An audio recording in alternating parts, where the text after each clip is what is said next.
Because family law involves so many emotions that we have to parse through, we have to ask ourselves, is it better to be the person who's dictating the action? Is the person who's saying where the case is going? Or to be reactive, to be more defensive? If I had my choice, I would rather be the person who's dictating the action. I wish every client would come to me early in the process to allow us to prepare them through the process and get ready for what the stages are going to be. Then we can curb their emotions, we can draw from their feelings, their anxieties, their fears, and we can determine how we're going to put together the best action plan to move forward. It's always better to be the person who's filing for the divorce because we've had the benefit of educating our clients as to the process and planning and preparing for that process. It's always best to have the time to meet with an attorney often and early so that we can set in stage the strategies that you can follow to develop and come up with the best possible outcome.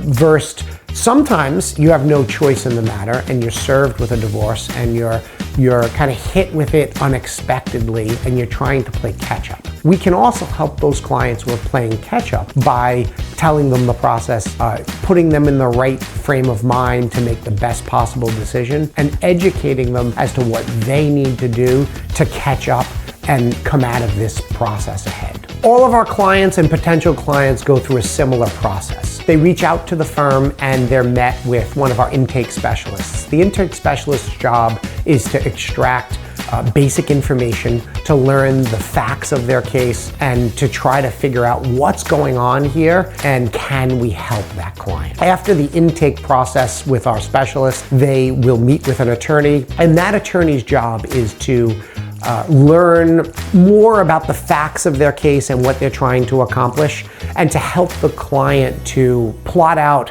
a plan to get them the goals that they're trying to achieve. To identify those goals, to parse out issues, and find out what can we achieve and how are we going to get there. That is usually done with myself or one of my team members, and during that process we're thinking about which attorney are we going to assign and what staff members are going to work within the pod of this particular case. Each of our cases will have a managing attorney, we'll have a senior attorney on the case, and a more junior attorney, coupled with a legal assistant and a paralegal. Together, each one of those team members has a role within the case that really is tailored to their particular specialties, to their nuances, to who they are. We have some team members that tend to be very nurturing and helpful to clients, and clients have a natural affinity to speaking with, and we always try to fit the client with the right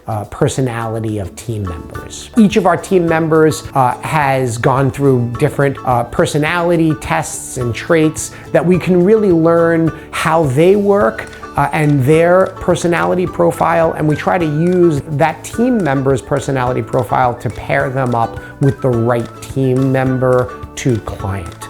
And together it really has worked. If at any point somebody's personality doesn't work with the particular client, we work to bring someone else in to help continue the representation. But that hasn't really happened very often. Most of the time we work together in a common goal and we meet the client where they need to be to get them the best possible result.